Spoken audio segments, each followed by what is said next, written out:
검찰특별수사본부가 1차 소환에 불응한 윤석열 대통령에게 어제 2차 출석 요구서를 보냈습니다.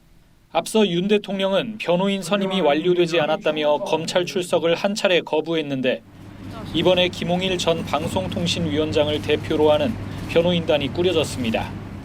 검사 시절 윤 대통령과 인연을 맺은 김 전 위원장은 이번 정부에서 국민권익위원장과 방송통신위원장을 연이어 지냈습니다.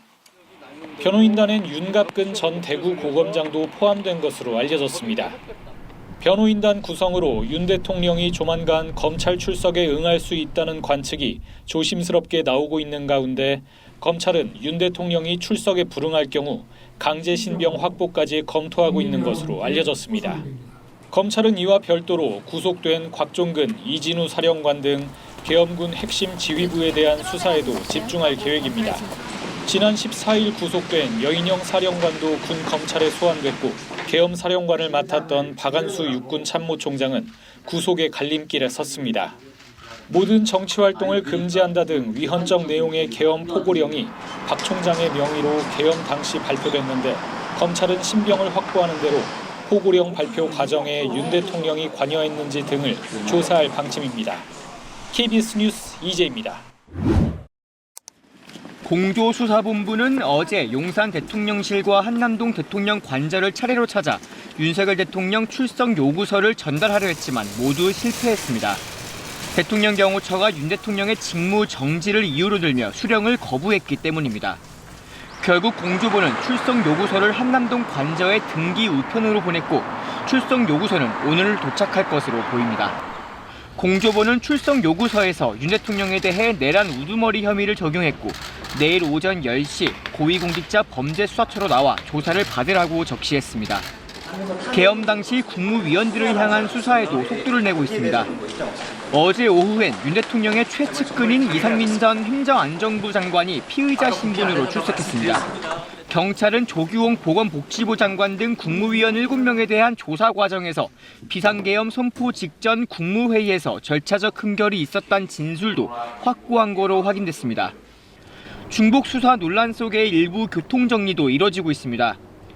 경찰이 윤 대통령과 관련된 비상계엄 사건을 공수처로 넘기면서 앞으로 윤 대통령에 대한 경찰의 영장 신청은 검찰이 아닌 공수처를 통해 이뤄지게 됩니다. KBS 뉴스 황형규입니다.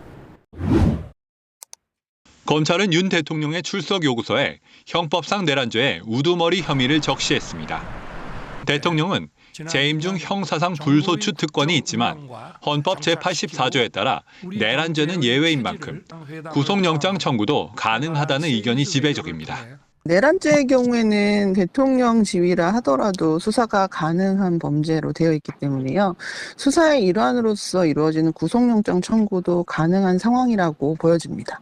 구속영장은 증거인멸 또는 도주 우려 가능성이 높은 경우 발부되는데 출국 금지된 상황과 대통령이란 지위를 고려하면 도주 우려보다는 증거인멸 우려가 쟁점이 될 전망입니다.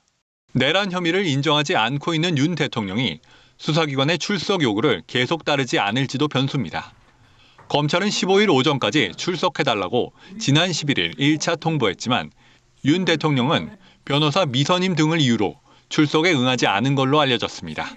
변호인들이 이제 피의자 신분할 때 참여권이 보장이 되니까 체포영장에서도 법원에서는 최소 2번 정도는 이유 없이 불출석해야지. 타당한 이유 없이 불출석이 되풀이될 경우 구속영장 발부 가능성은 높아질 수 있습니다. 검찰의 2차 소환 통보에 윤 대통령 측이 차후 어떻게 반응할지가 구속영장 청구를 판단하는 분수령이 될 전망입니다. KBS 뉴스 백인성입니다.